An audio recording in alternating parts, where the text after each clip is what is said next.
वर्णिवेशरमणीय दर्शनं मन्दहासरुचिराननाम्बुजं पूजितं सुरनरोत्तमैर्मुदा धर्मनन्दनमहं विचिन्तये। असतो मा खड्गमय तमसो मा ज्योतिर्गमय मृत्युर्मा अमृतं गमयः। ओम शांति शांति शांति। अस्मद्गुरुसमारम्भां नाथयामुनमध्यमां लक्ष्मीवल्लभपर्यन्तां वंदे गुरु परंपरा। આજની જ્ઞાન સભાની અંદર પધારનારા બધા જ ભગવદ્ ભક્તોને વેદાંતાચાર્ય, પુરાણ ઇતિહાસાચાર્ય અને ફિલોસોફી શાસ્ત્રી રાકેશભાઈ ના હેતપૂર્વક જય સ્વામિનારાયણ। ભક્તો, આજની આ જ્ઞાન સભાની અંદર આપણે બધા ભગવાન સ્વામિનારાયણે લખેલી શિક્ષાપત્રીના 68મા શ્લોકની સ્પષ્ટતા શ્રવણ કરશું।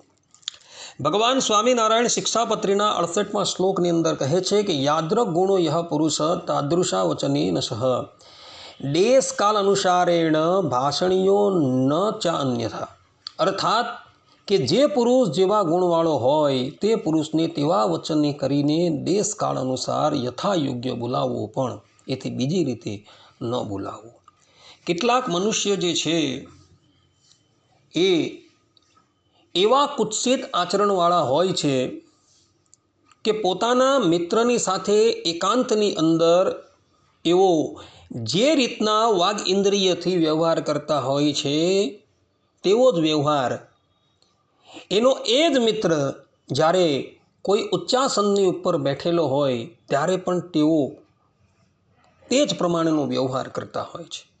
પરંતુ એ લોકોને ખબર નથી કે આ પ્રમાણેનો વ્યવહાર જે છે એ સંપૂર્ણ રીતે અનુચિત છે। આપણો કોઈ મિત્ર હોય એની સાથે આપણે એકાંતની અંદર તૂતાથી વાત કરતા હોઈએ અને એ જ મિત્ર જ્યારે મેજિસ્ટ્રેટ અર્થાત કે ન્યાયાધીશની ખુરશીની ઉપર બેઠેલો હોય અને એવા સંજોગોની અંદર આપણે ત્યાં જવાનું હોય અને ત્યાં પણ જો આપણે એની સાથે અનુચિત વ્યવહાર કરીએ અર્થાત કે એકાંતની અંદર જેવો વ્યવહાર કરતા હોય એવો વ્યવહાર કરીએ તો એ સંપૂર્ણ રીતે ગલત છે। આપણો મિત્ર ન્યાયાધીશની ખુરશીની ઉપર બેઠો છે તો એની સાથે આપણે એકાંતની અંદર જેવો વ્યવહાર કરતા હોઈએ છીએ એવો વ્યવહાર કરવાનો નથી। ત્યાં એને નામદાર સાહેબ કહીને જ બોલાવવાના છે। જો એમથી બીજો વ્યવહાર કરવામાં આવે તો એ શાસ્ત્રથી સંપૂર્ણ રીતે વિરુદ્ધ છે। આ સંબંધની અંદર રામાનંદ સંપ્રદાયના કબીરજીના 2 શિષ્યનું ચરિત્ર જે છે એ અવલોકન કરવા યોગ્ય છે।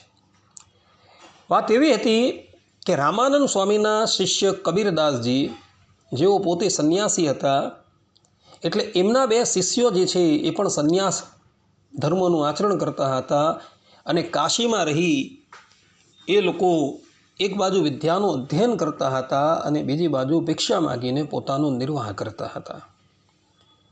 એક સમયની વાત છે, આ બંને શિષ્ય કાશીની અંદર ભિક્ષા માંગતા માંગતા ઘરોઘર ફરતા હતા। એમાંથી એક શિષ્ય જે છે એ એક ગૃહસ્થના ઘરની પાસે આવ્યો અને એણે સાદ પાડ્યો ભિક્ષામ દેહી। એટલે ઘરની ગૃહિણી જે છે એ ભિક્ષાપાત્ર લઈને એ ભિક્ષુકની પાસે આવી અને પોતાની પાસે જે પણ કંઈક તૈયાર અન્ન હતું એ બધું જ અન્ન એણે પેલા ભિક્ષુકને પધરાવી દીધું અને કહ્યું કે બેટા, તું નિત્ય અહીં આવી અમારી પાસેથી ભિક્ષા ગ્રહણ કરી લેજે। પેલા શિષ્યએ કહ્યું કે ભલે માતે, અને પછી એ પોતાના ગંતવ્ય સ્થાનની ઉપર જતા રહ્યા। એવા સમયની અંદર પેલો બીજો શિષ્ય છે એ શિષ્ય પણ એની સાથે થઈ ગયો। એ દિવસે પેલા શિષ્યને કોઈ ભિક્ષા મળી ન હતી અને પેલાને પર્યાપ્ત માત્રની અંદર ભિક્ષા મળેલી હતી। પેલાને પર્યાપ્ત માત્રની અંદર ભિક્ષા મળીને જોઈને પેલો શિષ્ય જે છે એને પૂછે છે કે ભાઈ, તને આટલી બધી ભિક્ષા કેવી રીતના પ્રાપ્ત થઈ? ત્યારે એણે બધી વાત કરી કે એક ગૃહસ્થના ઘરે હું ગયો હતો અને એની ગૃહિણીએ પોતાની પાસે જે પણ કંઈક તૈયાર રસોઈ હતી એ બધી જ રસોઈ મને પધરાવી દીધી। ત્યારે પેલા બીજા શિષ્યએ પહેલા શિષ્યને પૂછ્યું કે ભાઈ એનું ઘર કઈ જગ્યાએ છે, કાલે હું પણ એના ઘરે ભિક્ષા લેવા માટે જઈશ. ત્યારે પેલા શિષ્યએ પેલા ગૃહસ્થનું ઘર એને બતાવી દીધું અને બીજે દિવસે આ ભાઈ જે છે એ ભિક્ષા લેવા માટે એના ઘરે આવ્યા અને ઘરે આવી એણે સાદ પાડ્યો કે હે પિતાની લુગાઈ ભિક્ષા આપો.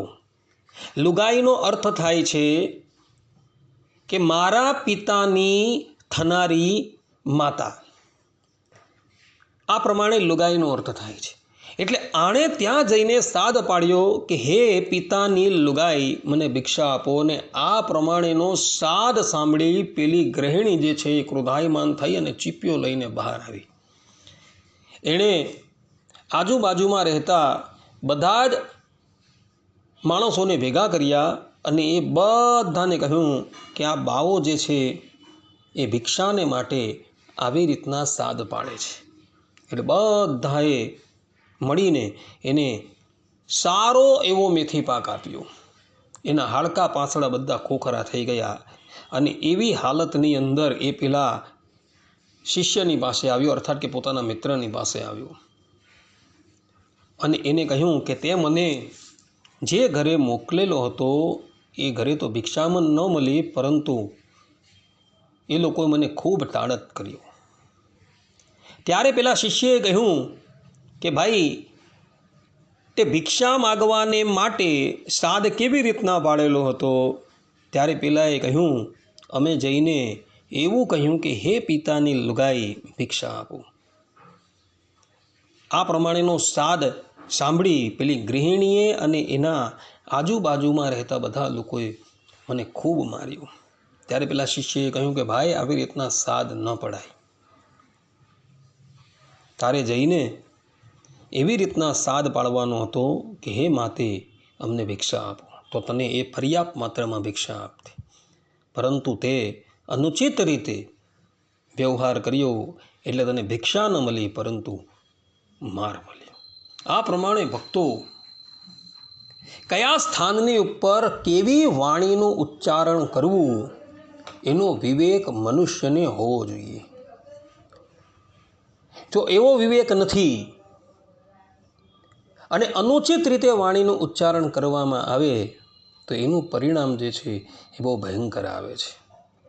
અને એટલે જ માટે નીતિ વિવેકની અંદર કહ્યું છે કે વર્ણાશ્રમ કુલોપેતાન યોગીનશ્ચ સતો નરાન રાજકીયાંશ્ચ શૂરાંશ્ચ ભાસયેત યથોચિત. અર્થાત કે 4 વર્ણ આશ્રમ તથા કુળના કોઈ મનુષ્ય હોય, યોગી સાધુ પુરુષ હોય, કોઈ રાજપુરુષ કે સુરવીર હોય, તે સહુને યથા યોગ્ય વચનથી બોલાવવા જોઈએ. અહીં સ્પષ્ટ રૂપે નીતિ વિવેકની અંદર કહેલું છે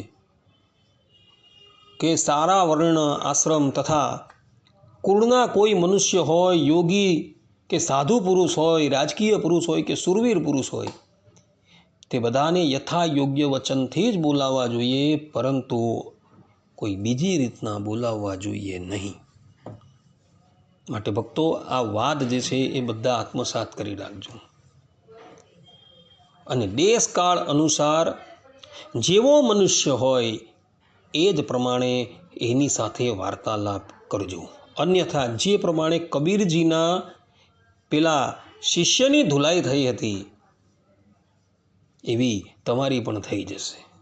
માટે આ વાત જે છે એ બધા આત્મસાત કરીને રાખજો. આટલું કહીને હું મારા પ્રવચન અહીં વિરામ આપું છું. સર્વે સંતુ નિરામયઃ, સર્વે સુખીનો ભવંતુ, સર્વદ્રાણી પશ્યન્તુ, મા કશ્ચિદ દુઃખ ભાગ ભવેદ અસ્તુ. જય સ્વામિનારાયણ.